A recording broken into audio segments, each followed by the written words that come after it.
Ya baik, shalom, selamat pagi, selamat hari Minggu. Biarlah seberapa kita yang hadir pada saat pagi hari ini kita tetap bersuka cita memuji Tuhan, amin. Karena kita berkata 2-3 orang berkumpul di dalam namaku Allah ada. Saya yakin dan percaya setiap pujian penyembahan kita naikkan di hadirat Tuhan. Tuhan bertata di atasnya. Mari arahkan hati kita kepada Tuhan, kita berdoa, menaikkan ucapan syukur atas segala kebaikan Tuhan. Terima kasih Bapa di surga, segala kebaikan kasih setiamu yang begitu besar yang Kau berikan bagi setiap kami pada saat pagi hari ini. Tuhan sudah menghantarkan kami tiba di tempat dalam keadaan selamat, dan berkat seluruh jemaat Tuhan yang masih dalam perjalanan, Kau mempercepat langkah mereka Tuhan untuk bersama-sama memuji dan mempermuliakan Tuhan di tempat ini. Kami rindu hadirat Allah memenuhi setiap hati kami, sehingga setiap kami yang datang yang sakit dipulihkan, disembuhkan di dalam nama Tuhan Yesus. Maka yang terikat, Engkau bebaskan mereka di dalam nama Tuhan Yesus. Dan pujian penyembahan kami pada pagi hari ini membawa doa yang harum bagi nama-Mu. Terima kasih Tuhan. Kami mengucap syukur atas segala anugerah-Mu yang Kau berikan bagi kami dalam nama Tuhan Yesus. Haleluya. Amin. Sampai kita naikkan pujian ini. Engkaulah Tuhan kekuatan kami. Kami punya iman yang besar kepada Tuhan. Apapun masalah yang kami hadapi, kami percaya Tuhan selalu ada bagi kami. Haleluya. Terima kasih atas segala perbuatan bagi kami. Haleluya.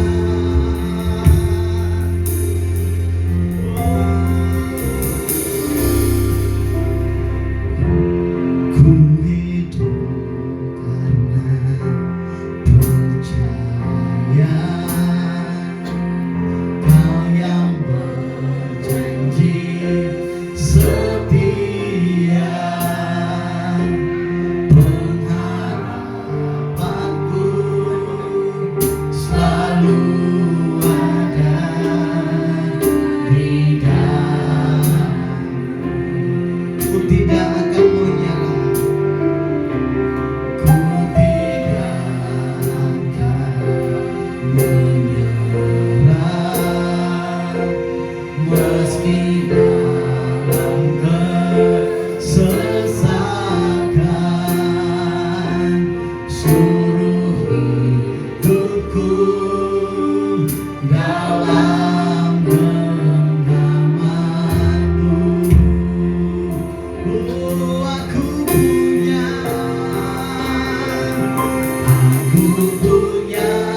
Tuhan yang besar, yang telah berjanji, yang sanggup menggenapi. Imanku bersepakat, percaya kuasa-Nya. Ku terima sekarang kemenangan dari-Mu.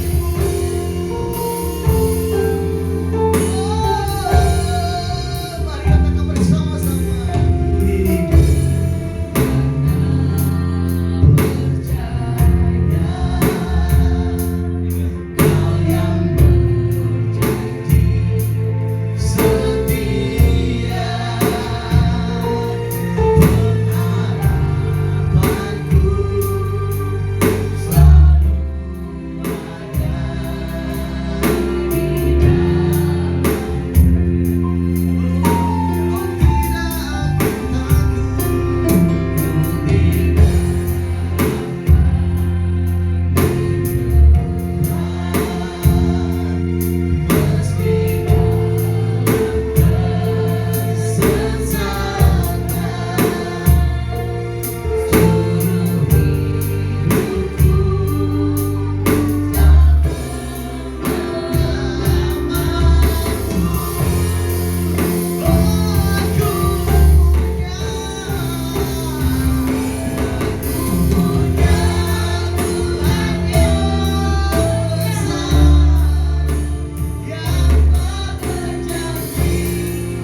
hanya bagi Engkau di tempat yang maha tinggi. Allah yang kami puji, yang kami kenal di dalam Yesus Kristus Tuhan dan Juru Selamat kami. Kembali kami pada pagi hari ini selaku umat ketebusan-Mu datang menghampiri tahta anugerah-Mu seraya meraihkan segala pujian, hormat, syukur dan terima kasih. Kami akan beribadah kepada-Mu pada hari ini Tuhan. Bertakhtalah di atas puji-pujian dan penyembahan kami. Sucikan, kuduskan kami agar hari ini kami layak untuk menerima berkat daripada Tuhan. Kami mohon pimpinan-Mu dalam ibadah kami hari ini. Sucikan, kuduskan kami hamba-hamba-Mu yang melayani. Biarlah pelayanan ibadah hari ini sungguh mendatangkan kehormatan bagi Bapa, Anak dan Roh Kudus, serta memberkati kami semua.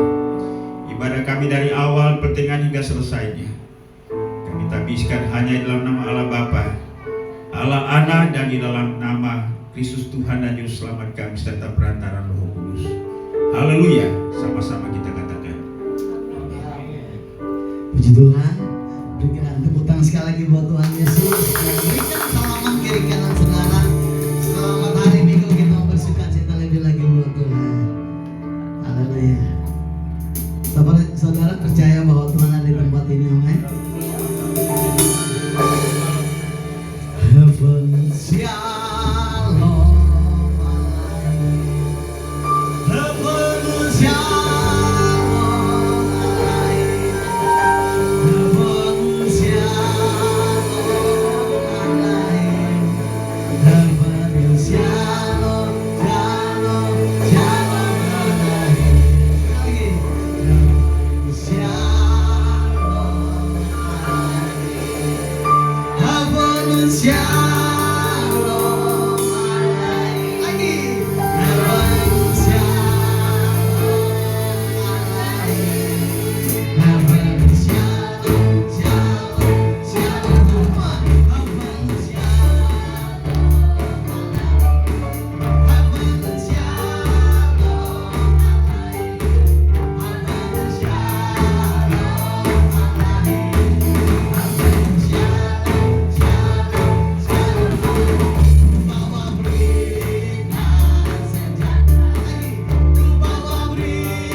mendengarkan kebenaran firman Tuhan.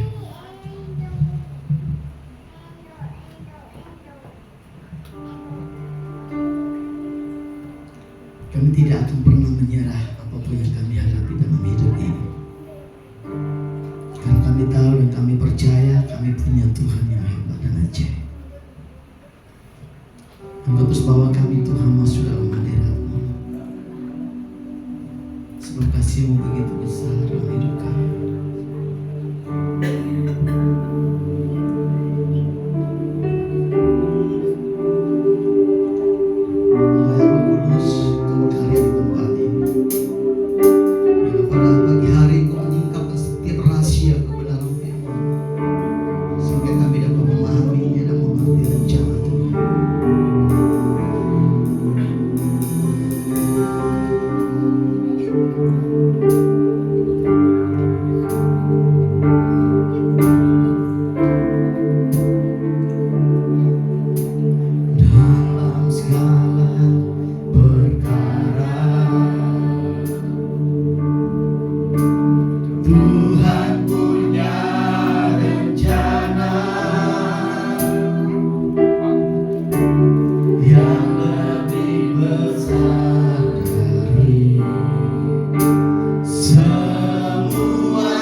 ya Tuhan, bahwa sekalipun hidup kami penuh dengan pergumulan, tapi kami tahu bahwa Tuhan punya rancangan dalam hidup kami. Engkau akan menyanggup,kan kami untuk melewati berbagai rintangan dalam hidup ini. Karena itu berikan kami harapan, berikan kami iman, berikan kami optimisme. Karena kami tahu bahwa kami adalah pemenang, bahkan lebih dari pemenang. Wujudkan rencanamu dalam hidup kami, dan biarlah melalui hidup kami Engkau ditinggikan, dimuliakan. Terima kasih, kami akan belajar firman-Mu pada pagi hari ini.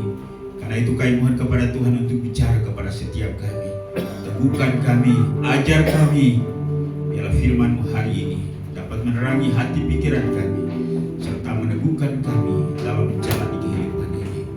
Bicara kepada kami melalui hamba-Mu, kuduskan hamba-Mu, biarlah hamba-Mu dapat menyampaikannya sesuai dengan rencana Tuhan.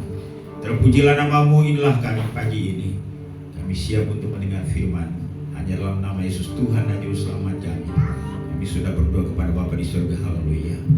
Amin. Baik, puji Tuhan, silakan duduk. Shalom. Selamat pagi Bapak Ibu yang kekasih dalam Tuhan Yesus. Ya.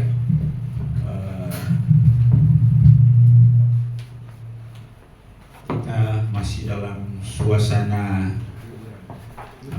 Lebaran ya. Jadi mungkin sebagian jemaat belum ada di tempat. Karena itu ya, seberapapun kita yang ada pada pagi hari ini, kiranya tidak mengurangi sukacita kita. Amin. Ya, kita masih lanjut dengan diskusi atau pembicaraan kita. Tema kita dalam bulan ini yaitu berbicara tentang penyesatan. Karena itu mari saya ajak kita sekali lagi untuk melihat bagian firman Tuhan di dalam Lukas pasal 17. Kita baca ayat yang pertama. Lukas pasal 17 ayat 1 saja kita baca atau nyatakan ini secara bersama-sama. Ya, kita tunggu screen sebentar. Lukas pasal 17 ayat 1. Ya. Mari kita baca bersama-sama, demikianlah bunyi firman Tuhan. 1, 2, 3. Yesus berkata kepada murid-muridnya, tidak mungkin tidak akan ada penyesatan, tetapi celakalah orang yang mengadakannya. Demikian jauh pembacaan kita. Yang berbahagia Allah setiap orang yang membaca, merenungkan, berusaha untuk menyelami, menghayati, dan punya komitmen untuk melakukannya di dalam kehidupannya. Yesus berkata kepada murid-muridnya, tidak mungkin tidak akan ada penyesatan, tetapi celakalah orang yang mengadakannya. Sekali lagi, bulan ini kita bicara tentang penyesatan. Penyesatan adalah upaya untuk menyebarkan ajaran yang tidak sesuai dengan ajaran yang sebenarnya, atau yang disebut dengan ajaran yang menyimpang, baik sengaja ataupun tidak sengaja. Yang sengaja itu ada yang kita kenal sekarang ini TSM, terstruktur,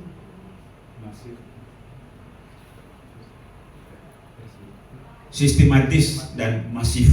Itu sengaja. Kita punya doktrin atau pengajaran tentang berbagai hal yang dinyatakan oleh Alkitab, tentang Allah, tentang Bapa, tentang Yesus, tentang Roh Kudus, tentang gereja, tentang dosa, tentang manusia. Dan saya rasa bahwa dalam sepanjang perjalanan hidup kita sebagai orang Kristen, kita sudah punya konsep.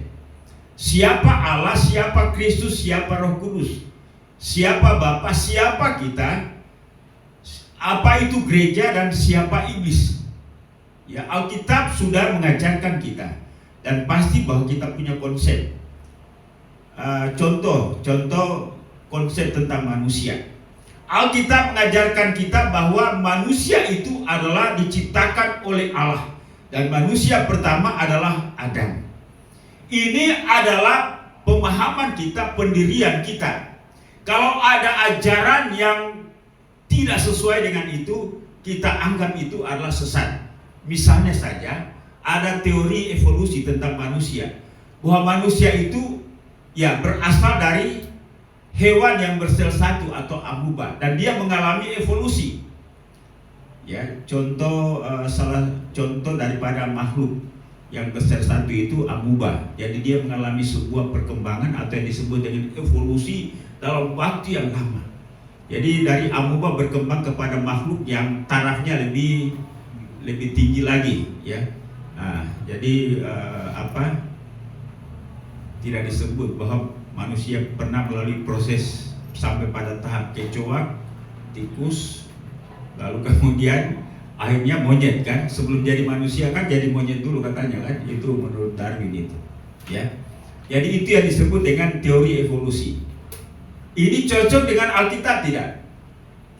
Tidak. Dan ini disebut sebagai penyesatan. Nah, dan konon kabar bahwa banyak mahasiswa yang belajar di Barat itu lebih percaya evolusi daripada pernyataan Alkitab bahwa manusia diciptakan oleh Allah dari tanah, ya. Jadi Allah menciptakan manusia, bukan menciptakan hewan yang bersel satu lalu kemudian dia berevolusi. Tidak demikian. Nah, itulah sebabnya ini yang kita sebut sebagai penyesatan, ya. Nah, misalnya contoh berikutnya, Yesus itu adalah Tuhan, ya. Nah, orang kan selalu berkata, di mana ada pernyataan Yesus dalam Alkitab? Ini yang biasa dipakai, bahwa dia adalah Tuhan dan sembahlah aku, ya. Yesus itu orang yang paling rendah hati di muka bumi ini, ya. Jadi mereka biasa serang itu. Lalu kalau ada pelajaran, pengajaran atau doktrin bahwa Yesus bukanlah Tuhan, maka itu adalah sesat, ya. Karena dalam keyakinan kita, Alkitab ajarkan bahwa Yesus adalah Tuhan. Nah, Bapak Ibu dan Saudara kekasih dalam Yesus Kristus, pada minggu lalu kita sudah belajar tentang apa pernyataan-pernyataan Alkitab tentang penyesatan ini. Lalu kita tiba pada sebuah kesimpulan bahwa dari penjelasan firman Tuhan ini mengajarkan kepada kita bahwa penyesatan bukanlah perkara biasa, tetapi hal yang sangat serius. Yang kedua, firman Allah mengingatkan kita secara terus-menerus atau mewanti-wanti kita tentang bahaya penyesatan. Kemudian firman Allah bersikap sangat keras terhadap setiap orang yang menerima dan membiarkan penyesatan. Lalu kemudian hukuman berat bagi pelaku penyesatan. Hari ini kita akan belajar tentang sikap terhadap penyesatan. Bagaimana kita harus bersikap terhadap penyesatan. Karena itu mari kita melihat bagaimana sikap tokoh-tokoh Alkitab terhadap penyesatan itu. Mari kita lihat pernyataan Yesus tadi dalam bacaan kita tadi. Yesus berkata demikian, ada pilihan kata atau diksi yang paling keras dan paling tegas, ya. Yesus berkata kepada murid-muridnya, tidak mungkin tidak akan ada penyesatan. Ini yang kita garis bawahi. Tetapi celakalah orang yang mengadakannya. Celakalah orang yang mengadakannya. Bahkan Paulus berkata di dalam Filipi pasal 3 ayat 2, dia menyebut orang-orang yang memberitakan Injil yang berbeda dengan Injil yang sesungguhnya itu sebagai, coba para iman buka Filipi pasal 3 ayat 2. Paulus mewanti-wanti, dia katakan hati-hati terhadap Filipi pasal 3 ayat 2.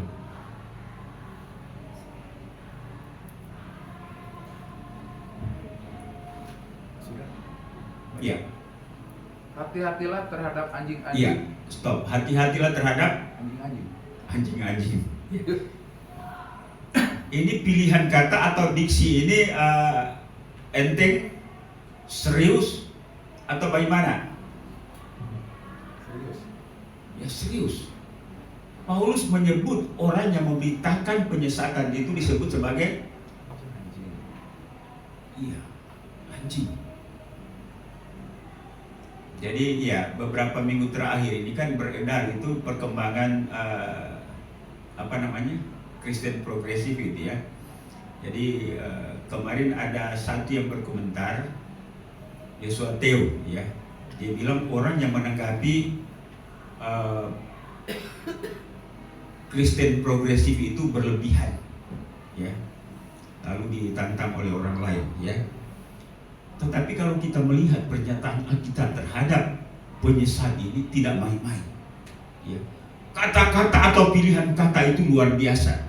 Bahkan Paulus berkata dalam Galatia pasal 1 ayat 8, tetapi sekalipun kami atau seorang malaikat dari surga yang memberitakan kepadamu suatu Injil yang berbeda dengan Injil yang telah kami beritakan kepadamu, terkutuklah dia. Bahkan diulangi dalam ayat yang ke-9, seperti yang telah kami katakan dahulu sekarang. Kukatakan sekali lagi, jikalau ada orang yang memberitakan kepadamu suatu Injil yang berbeda dengan apa yang telah kami beritakan, yang kamu terima, terkutuklah dia. Jadi dari sini kita mengambil sebuah kesimpulan bahwa pembelokan atau penyesatan itu bukanlah main-main, ya. Itulah sebabnya ya sekali lagi bahwa memang ya kita dibutuhkan hikmat, apalagi dengan perkembangan media dan kita bisa mengakses segala macam informasi apapun. Orang yang mencoba untuk berpikir netral berkata ya kita tidak usah terlalu ekstrim menilai pengajaran orang lain, tapi tidak bisa, ya. Kalau kita melihat, walaupun mungkin kita tidak menggunakan diksi-diksi yang keras seperti Paulus, seperti Yesus, tapi paling tidak ialah bahwa kita harus membentengi diri kita sendiri, memagari diri sendiri. Bahkan Paulus ketika dia menasihati jemaat di Galatia dan menyebut para penyesat itu tentang sunat, ya. Ada percampuran ajaran Kristen dengan Yudaisme yang disebarkan di jemaat di Galatia, bahwa orang Kristen tidak cukup hanya menerima Yesus sebagai Tuhan dan Juru Selamat. Mereka lalu mengimani, lalu menghidupi kehidupan yang benar. Perlu ditambah dengan sunat, ya. Harus ada sunat secara lahiriah. Kalau tidak demikian, kekristenannya tidak sempurna. Jadi Paulus berkata kepada jemaat di Galatia, baiklah mereka yang menghasut kamu itu, artinya supaya melakukan sunat juga, tidak hanya Kristen, tidak cukup Kristen, tapi harus sunat juga. Paulus berkata demikian, baiklah mereka yang menghasut kamu itu mengebirikan saja dirinya sendiri. Kata mengebirikan ini kata yang sopan, ya. Kebiri itu setahu saya itu hanya diberlakukan kepada anjing, ya. Kalau anjing itu supaya tidak punya keturunan, supaya tidak punya bibit, ya dikebiri, ya. Dan Paulus itu bicara tentang para penyesat itu. Nah, bagaimana kita harus bersikap terhadap penyesatan, Bapak Ibu? Mari kita melihat yang pertama. Di dalam 2 Yohanes pasal 1 ayat 7 sampai 9, bagian yang pertama, sikap kita ialah kita harus tetap tinggal di dalam ajaran yang benar, atau yang disebut dengan ajaran Kristus oleh Rasul Yohanes. Sebab banyak penyesat telah muncul dan pergi ke seluruh dunia yang tidak mengaku bahwa Yesus Kristus telah datang sebagai manusia. Itu adalah si penyesat dan antikristus. Waspadalah supaya kamu jangan kehilangan apa yang telah kamu kerjakan itu. Kami kerjakan itu. Tetapi supaya kamu mendapat upahmu sepenuhnya. Ini ayat yang ke-9. Setiap orang yang tidak tinggal di dalam ajaran Kristus, tetapi melangkah keluar dari situ, tidak memiliki Allah. Barang siapa tinggal di dalam ajaran itu, ia memiliki Bapa. Jadi hal yang pertama, sikap kita agar kita bisa menangkal ajaran sesat adalah tetap berpegang teguh kepada ajaran yang benar. Ajaran yang benar itu ajaran yang mana? Karena setiap orang kan mengklaim ajarannya benar. Tentunya ialah bahwa ajaran yang benar itu adalah ajaran yang sesuai dengan firman Allah. Karena itu ada sebagian gereja memang tidak memberikan sembarang orang mimbarnya untuk diisi oleh sembarangan orang yang tidak dikenal, ya. Itulah sebabnya memang membutuhkan pergumulan kita bagi setiap orang percaya, bagaimana supaya kita memiliki pendirian di atas ajaran yang benar, bukan ajaran yang salah.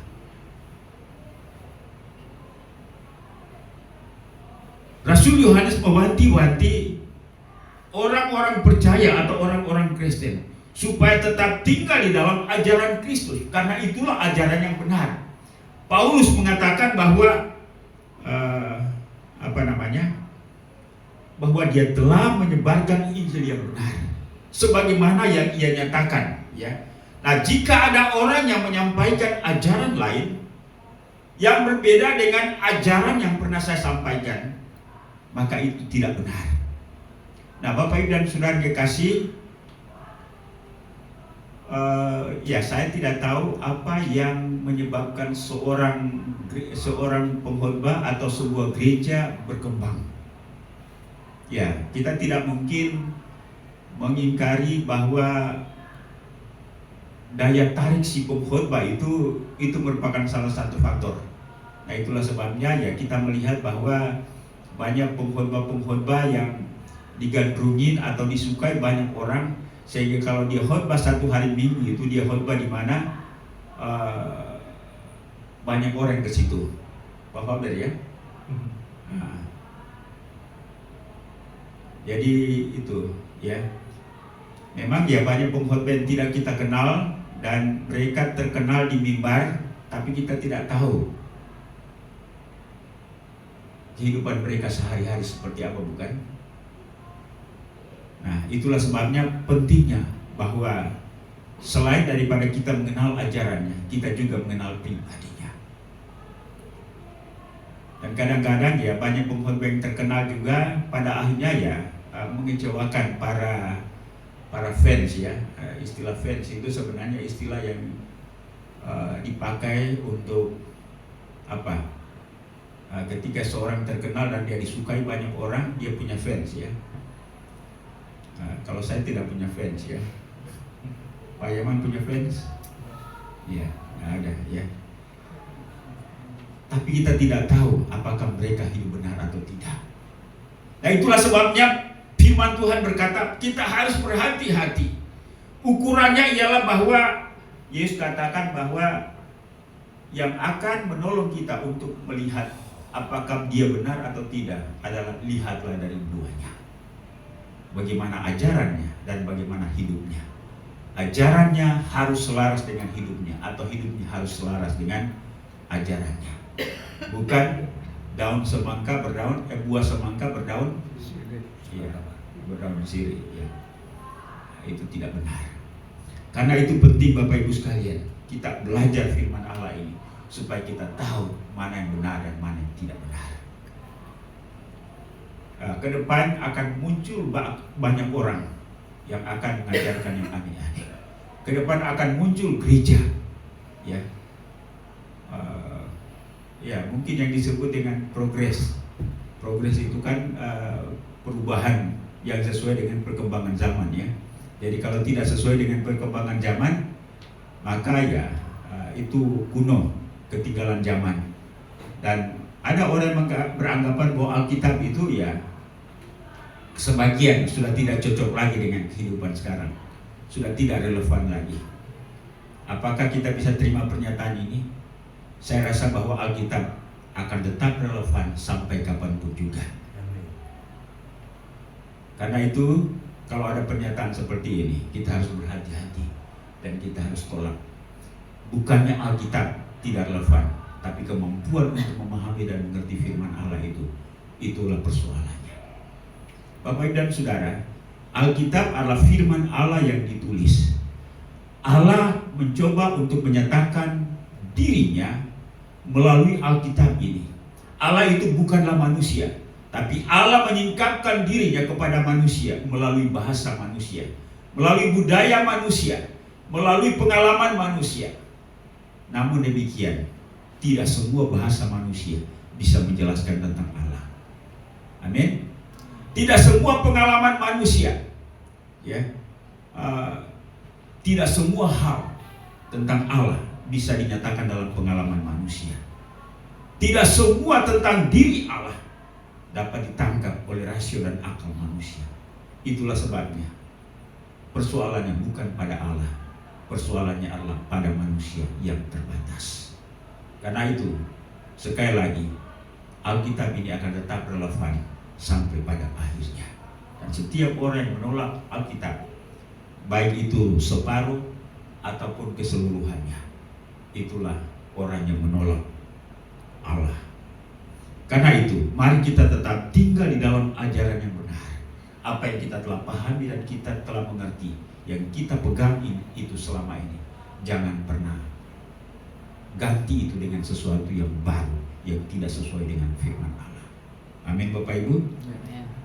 Yang kedua, masih dalam 2 Yohanes 1 ayat 10 dan 9. Jangan terima, firman Tuhan katakan, jikalau seorang datang kepadamu dan ia tidak membawa ajaran ini, janganlah kamu menerima dia di dalam rumahmu. Ya, saya tidak tahu masih sampai sekarang ini ada saksi Yehova itu dia berkunjung ke rumah-rumah. Satu kali kita terima, dia akan datang terus-menerus. Ya, karena itu Rasul Yohanes katakan, janganlah kamu menerima dia di dalam rumahmu dan janganlah memberi salam kepadanya. Sebab barang siapa memberi salam kepadanya, ia mendapat bagian dalam perbuatan yang jahat. Sekali lagi, penyesatan Allah, kejahatan yang luar biasa. Kemarin saya sudah katakan, hukuman yang paling berat di Indonesia ini hukuman kejahatan apa? Narkoba, pembunuhan berencana, dan terorisme. Ya, itu hukuman maksimalnya itu kalau udah 20 tahun penjara seumur hidup atau hukuman mati. Nah, kalau penyesatan ini rupanya termasuk atau tergolong kejahatan berat di mata Tuhan. Jadi itu tidak main-main. Ya, siapa pelaku penyesatan pertama? Penyesatan adalah pemutar balian kebenaran. Penyesat pertama itu kan iblis ya. Ketika dia datang di tengah-tengah taman itu, dia katakan kepada Hawa, bukankah Tuhan berkata, semua buah pohon yang ada di dalam taman ini jangan kamu makan buahnya, bukan? Tetapi yang ada di tengah-tengah taman itu, itulah yang boleh kamu makan. Begitu pernyataan iblis ya. Padahal firman Allah katakan, semua buah pohon yang ada dalam taman ini kamu boleh makan buahnya, tetapi yang ada di tengah-tengah taman itu janganlah kamu memakannya. Sebab pada waktu kamu memakannya, kamu akan mati. Inilah firman Allah. Tapi iblis katakan, bukankah Tuhan berkata, semua buah pohon yang ada dalam taman ini janganlah kamu makan buahnya, bukan? Tetapi yang ada di tengah-tengah taman itu kamu boleh memakan buahnya. Ini diputar balik. Karena itu penyesat pertama bukanlah manusia, tapi penyesat pertama adalah iblis. Ya, dia memutar balikan, mengurangi atau menambah saja suatu pernyataan, itu bisa merubah maknanya, bukan? Makanya ya, penutupan terakhir dari Alkitab ini, janganlah kamu menambah atau mengurangi. Ya, janganlah kau menambah atau mengurangi. Jadi firman Allah katakan, jangan terima mereka, tetapi tolaklah mereka. Ya, rupanya Alkitab tidak toleran, Kristus tidak toleran, Paulus tidak toleran, tidak memberikan sedikit peluang kepada penyesatan ini. Dia bertindak tegas, bersikap tegas, dan kita bisa lihat dari pernyataan-pernyataan yang sangat keras ini. Siapapun, ya, menurut saya orang-orang yang menyebarkan penyesatan ada memang niat. Lalu kemudian yang kedua,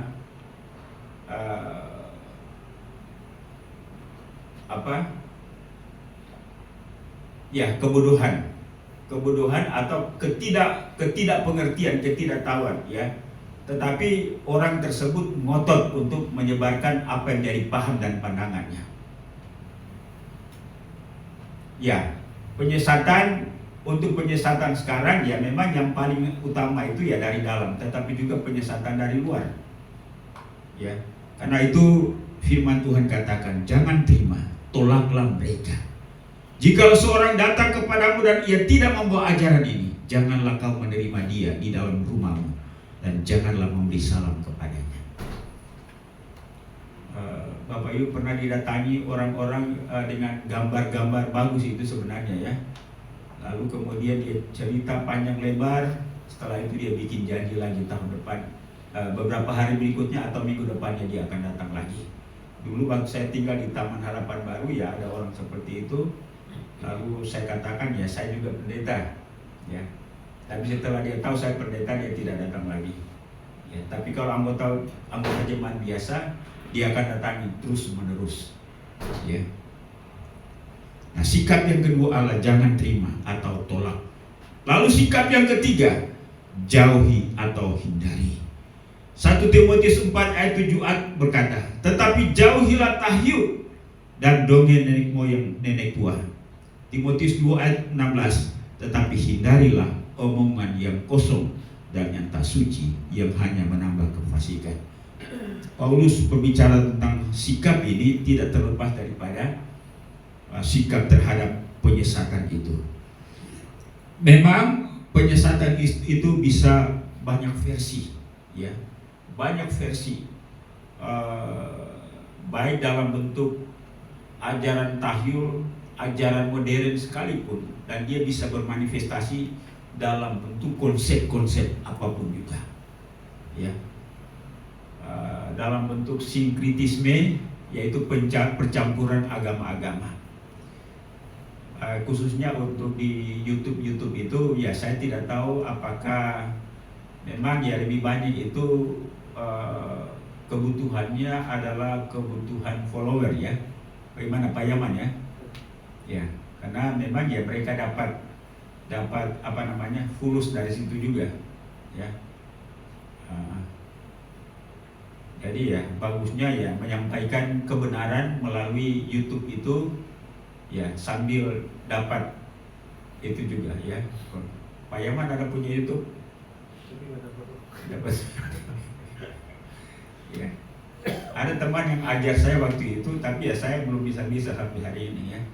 Ya bagus untuk menyampaikan firman Tuhan atau juga menyampaikan kritik atau sangkalan terhadap ajaran-ajaran. Yang penting kita bertanggung jawab terhadap apa yang kita sampaikan, dan itu melalui eksegesis terhadap firman Allah yang benar, sehingga kita tidak salah-salah juga. Karena ya disitulah kita menyampaikan kualitas pikiran kita tentang sebuah pengajaran atau konsep-konsep atau isi Alkitab, karena akan dibaca dan dinilai orang lain juga ya. Tetapi yang paling penting ialah bahwa kita tahu apa yang kita sampaikan adalah kebenaran. Firman Tuhan katakan jauhi dan hindarilah ya. Ya kalau memang kita merasa bahwa kita bisa berhadapan, berdialog dengan orang, tidak usah berdebat, karena perdebatan itu akan saling menyerang, dan ketika kita diserang kita akan sakit hati juga, orang lain juga akan disakiti ya. Sehingga dengan demikian tidak ada manfaatnya ya. Mending ya dari hati ke hati kita bicara dengan nada, dengan kata dan bahasa yang santun, dan sampai pada akhirnya ya kita akan tertolong untuk saling memahami dan mengerti. Kalau pada akhirnya kita tidak ketemu, ya sudahlah. Tapi kan biasanya kalau berdebat itu segala macam cara, juga nada, kata kita bisa sampaikan itu sehingga kita bisa melukai perasaan. Ya, ada pernyataan-pernyataan di Facebook dan lain-lain sebagainya tentang ajaran kita. Ya kadang-kadang saya sekali balas juga, saya diserang habis-habisan. Ya. Tapi yang penting ialah ya kita memiliki pemahaman, lalu kita jelaskan kembali walaupun kita diserang, bahkan ya kita dicaci maki juga di situ ya. Ya, tapi firman Allah katakan jauhi mereka. Yang keempat, yang terakhir, bagaimana kita bersikap terhadap penyesatan. Firman Allah berkata dalam 1 Timotius 4 ayat 7b, latihlah dirimu beribadah. Kata ibadah di sini tidak hanya ya kita ke gereja atau berfellowship atau bersekutu, tetapi ibadah menyangkut pemahaman tentang kesalehan hidup, ibadah, perbuatan-perbuatan yang hidup dan yang saleh. Artinya ialah bahwa kita mempraktikkan firman Allah dalam hidup kita. Jadi Alkitab itu tidak hanya di ingatan kita, tidak hanya di perkataan kita, tetapi kita menghidupi. Ada sebuah lagu itu pujian yang sejati itu apa? Pujian yang sejati melakukan firman-Mu, itulah pujian sejati. Saya hanya tahu endingnya itu. Lagunya gimana itu, Pak Faber? Pak bilang, melakukan firman-Mu, itulah pujian sejati. Melakukan firman Tuhan, itulah ibadah yang sejati. Ada banyak ibadah kan, mengunjungi yatim piatu, mengunjungi janda-janda juga ibadah. Datang ke gereja juga ibadah. Menghitung uang benar di kantor ibadah bukan? Ibadah. Kalau korupsi itu yang bukan ibadah, ya. Menyelewengkan uang itu yang bukan ibadah, ya. Jadi segala sesuatu yang kita lakukan untuk Tuhan dan bukan untuk manusia, itulah ibadah. Ya. Kalau tidak salah saya sudah pernah jelaskan, boleh saja saya menyampaikan firman Allah di depan sini walaupun menggunakan bahasa Alkitab, tapi niat dan motif saya yang tidak benar itu bukanlah ibadah. Amin. Ya. Mungkin saya mengucapkan kata-kata lagu-lagu rohani, tetapi pikiran saya tidak tujukan kepada Allah.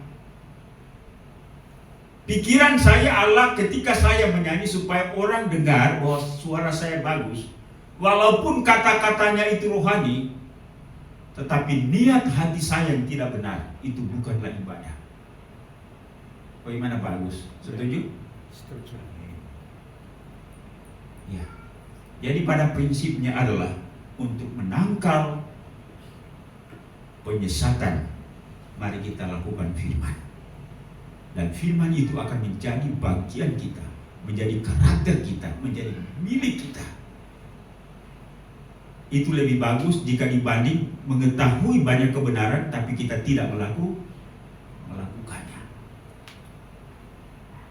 Melakukan firman, itulah pujian sejati. Nah itu, ya. Sudah ingat ya Pak Faber? Mas, mengingat ya. Ya. Jadi untuk menangkal penyesatan, mari kita lakukan firman Tuhan atau menghidupi firman Allah. Sebagai sebuah kesimpulan, bagaimana kita harus bersikap terhadap penyesatan? Mari kita tetap tinggal di dalam ajaran yang benar. Apa yang kita sudah miliki, kita tinggal perdalam lagi, ya. Supaya konsep kita, pemahaman kita lebih tajam dan kita menghidupinya. Jangan terima atau tolak penyesatan. Jauhi dan hindari penyesatan. Praktekkan firman Allah setiap hari. Inilah senjata kita yang ampuh supaya kita tidak gampang diombang-ambingkan oleh ajaran sesat. Pertanyaan bagi setiap kita, ketika banyak orang Kristen kemana-mana, yang menariknya apa sih?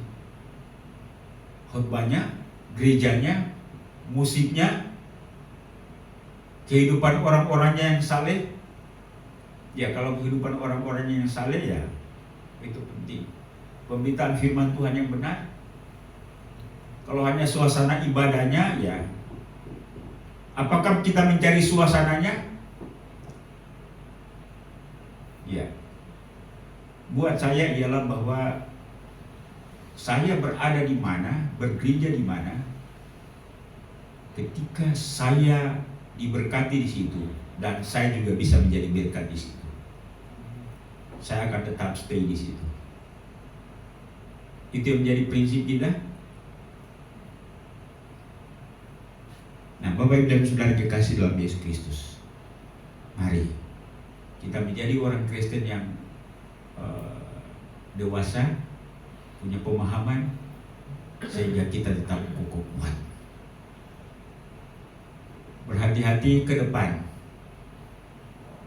Ajaran-ajaran baru yang menyimpang yang tidak sesuai dengan Alkitab, tidak hanya Kristen progresif Atau kita di sini belum punya satu persepsi tentang Kristen progresif itu.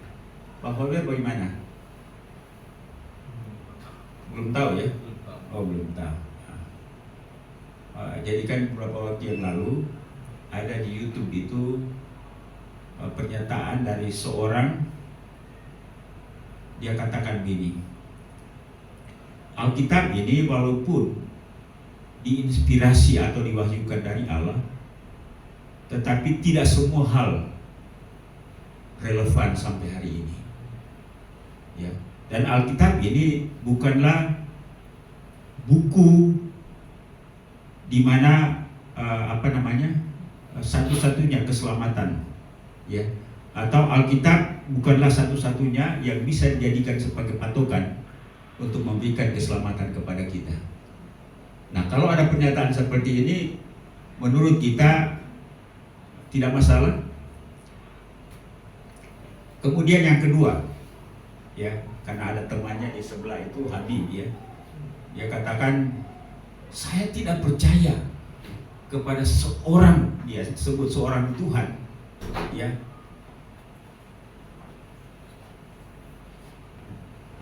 Ketika Habib sebaik ini, ya, kan gara-gara hanya tidak percaya Yesus, lalu dia masuk neraka, ya, atau tidak selamat. Nah, dia katakan bahwa semua orang baik pasti masuk surga walaupun dia tidak percaya Yesus. Nah, dia kan pastor. Nah, ini salah satu pernyataan atau sebagian pernyataan daripada Kristen progresif itu, ya. Jadi mungkin nanti minggu terakhir Pak Yaman akan mengupas lebih spesifik mengenai apa itu Kristen progresif. Tapi hari ini, minggu lalu kita masih berbicara tentang seperti apa penyesatan dan bagaimana kita bersikap. Dan sekali lagi, saya ingin supaya kita memahami dan mengerti bahwa Alkitab serius dengan penyesatan. Terbukti dari diksi atau pilihan-pilihan kata yang dilontarkan kepada penyesatan. Tidak main-main. Bahaya. Karena itu Kristus mengatakan celakalah orang yang mengadakannya. Paulus berkata terkutuklah mereka. Bahkan dia menyebut mereka sebagai anjing, ya. Itulah sebabnya. Mari kita tetap tinggal dalam ajaran yang benar. Jangan terima mereka, jauhi dan hindari mereka, dan praktekkanlah firman Tuhan. Mari kita berdoa. Bapa di surga, kami bersyukur dan berterima kasih bahwa sekali lagi hari ini kami dibekali dengan firman-Mu. Teguhkan kami dan biarlah firman-Mu ini menjadi suluh pada jalan kami, sehingga kami tetap berpegang teguh kepada ajaran yang benar, apa yang dinyatakan oleh Alkitab kepada kami, supaya kami tidak gampang diombang-ambingkan. Berkati kami dan teguhkan kami. Inilah doa kami dalam nama Tuhan Yesus kami berdoa dan mengucap syukur. Haleluya. Amin. Puji Tuhan, kita sudah diberkati oleh firman Tuhan pada siang hari ini. Di firman Tuhan yang kita dengar, kita terima dan kita mempraktikkan kehidupan kita sehari-hari. Baik, sebelum kita akan memberikan persembahan, yang bertugas saya persilakan nanti maju ke depan. Kita akan dengarkan kebenaran yang berkata di Mazmur 3 ayat 9-10. Muliakanlah Tuhan dengan hartamu dan dengan hasil pertama dari segala penghasilan, maka lumbung-lumbung akan diisi penuh sampai berkelimpahan, dan bejana pemerahanmu akan meluap dengan air buah anggurnya. Baik, kita tunduk kepala, kita berdoa. Bapa Surgawi, terima kasih atas kebenaran-Mu. Bila kami tidak gampang diselesaikan dengan ajaran-ajaran yang tidak berkenan di hadapan Tuhan. Kuatkan kami, mampukan kami, dan berikan pengertian lebih dalam tentang rahasia-rahasia kebenaran firman-Mu, sehingga kami tidak gampang terpengaruh. Karena kami tahu ajaran yang Tuhan berikan kepada kami adalah ajaran yang tepat yang datang daripada Tuhan, yang menguatkan dan meneguhkan setiap iman percaya kami. Terima kasih atas semua apa yang Tuhan sudah kerjakan bagi kami pada siang hari ini, dan kami akan memberikan persembahan kami. Seberapa pun kami beri Tuhan yang membalas yang berlipat kali, dan apapun yang kami kerjakan dengan tangan kami, dibuat Tuhan juga semuanya berhasil. Terima kasih Bapa, kami siang beri yang syukur saat ini hanya dalam nama Yesus Kristus. Haleluya. Amin. Sambil bersembah jalankan kita dengan pujian Aku Diberkati.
Tidak ada, kita akan menyelesaikan ibadah kita hari ini. Mari saya ajak kita semua untuk berdiri. Kita nyanyikan 300 dalam nyanyian kemenangan iman. Ajak Tuhanku Yesus Juru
menikmati persekutuan yang indah dengan Bapa kami di sorga melalui firman-Mu, melalui puji-pujian, bahkan melalui kehadiran-Mu dalam suasana batin kami hari ini. Biarlah Tuhan dimuliakan dan kami percaya bahwa melalui ibadah hari ini kami sudah diberkati, diteguhkan, diberi penghiburan, diberikan kekuatan iman. Terima kasih untuk semua hamba-hamba yang Tuhan sudah pakai dalam pelayanan hari ini. Apapun bagian pelayanan kami, baik yang menyampaikan firman-Mu, yang memimpin pujian, singer, pemain alat musik, juga hamba-hamba yang bersaksi dengan puji-pujian, LCD, Tuhan Engkau memberkati. Bahkan semua kami yang hadir, kami percaya janji Tuhan bahwa semua hal yang kami lakukan bagi Tuhan tidak akan pernah sia-sia. Hamba berdoa untuk seluruh jemaat-Mu dalam pertumbuhan iman rohani kami, biarlah pengenalan kami akan Tuhan semakin bertambah, cinta kasih kami kepadamu semakin bertumbuh. Demikian pun juga hidup kami menghasilkan kebenaran firman-Mu, sehingga sungguh kami menjadi anak-anak Tuhan yang menyukakan hati Tuhan, dan kami menjadi berkat di mana kami berada. Tuhan, teguhkan kami, biarlah firman Tuhan itu hidup dalam hati kami, hidup dalam hidup kami, sehingga kami tidak gampang diombang-ambingkan oleh ajaran apapun juga, tapi kami tetap teguh dan setia kepada Tuhan. Terima kasih Bapa di surga, kami mengucap syukur untuk sepanjang minggu yang kami lalui, di mana Tuhan berkarya dalam hidup kami, memberkati kami dengan kesehatan, dengan keuangan, dengan kehidupan rumah tangga yang indah. Bahkan juga Tuhan menolong kami dalam segala pergumulan kami. Bersama dengan hamba-Mu Ibu Cynthia pada minggu lalu, Tuhan memberkati hamba-Mu dengan usia yang Tuhan tambahkan. Kami mohon umur panjang, kesehatan, kekuatan, sehingga hamba-Mu bisa melihat keberhasilan anak, mantu, dan cucu dalam hidupnya. Tuhan berikan, berkati hamba-Mu bersama dengan Pak Gustaf, berkati kedua hamba-Mu, orang tua ini, dan biarlah Tuhan memberkati mereka dengan kesehatan, kekuatan, dan sebagaimana janji firman bahwa sampai putih rambutmu Engkau akan tetap menggendong, dan hidup mereka boleh mereka nikmati bersama dengan Tuhan dan juga keluarga. Kami juga mengucap syukur bersama dengan hamba-Mu Pak Koni, di mana pada tanggal 13 kemarin Tuhan sudah tambahkan usia setahun lagi. Berkati Pak Koni dengan umur panjang, dengan kesehatan, kekuatan, sukacita, dan sejahtera. Demikian pun juga apa menjadi harapan dan pergumulan dalam hidupnya, Tuhan Engkau yang memberkati.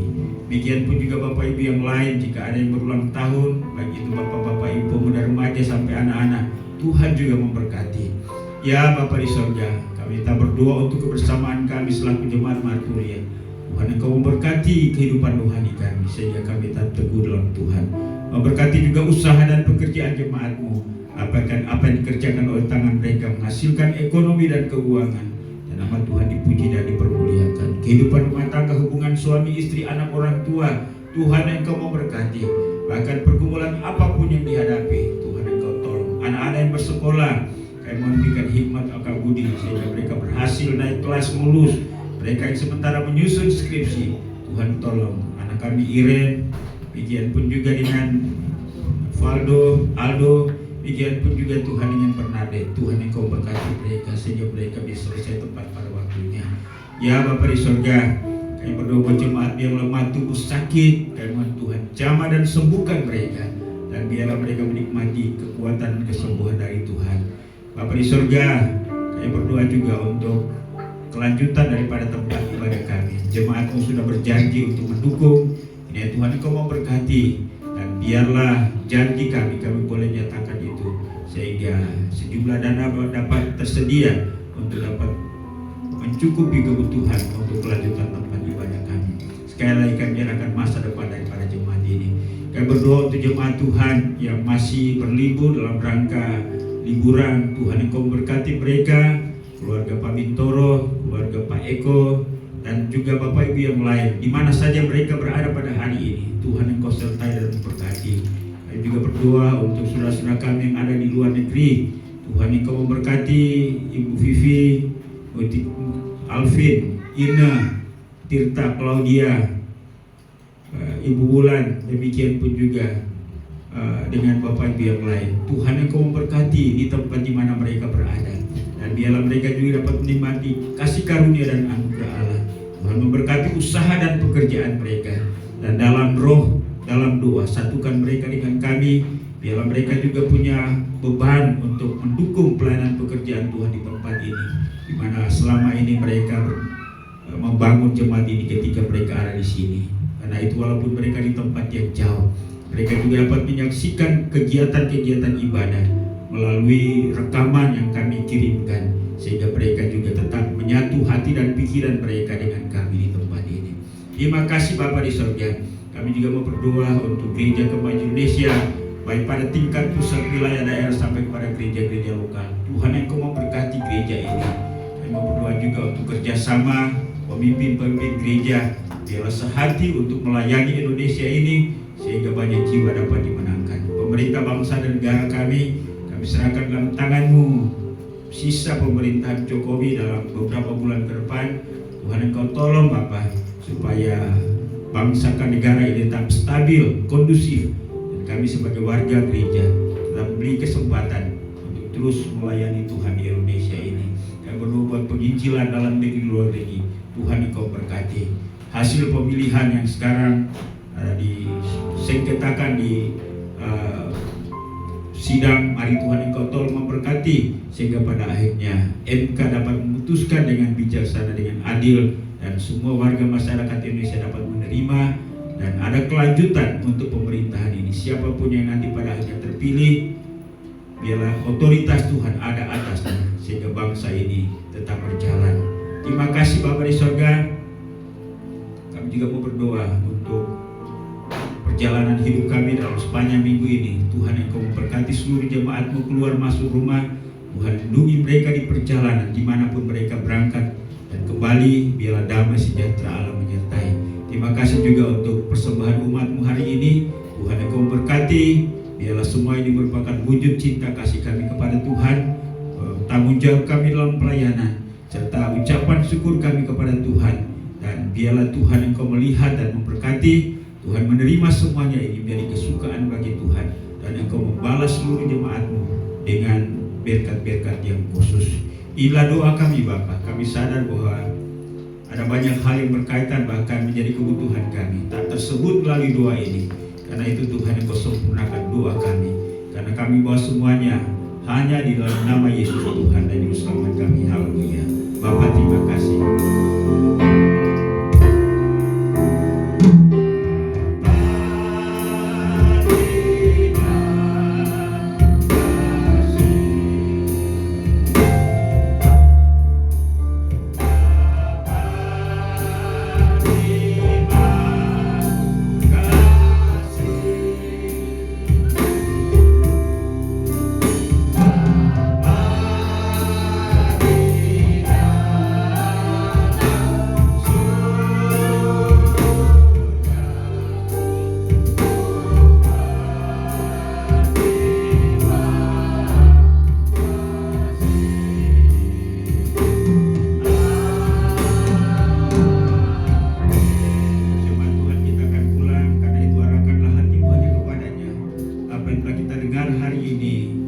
Terima, renungkan dan lakukanlah itu dalam segenap kehidupanmu.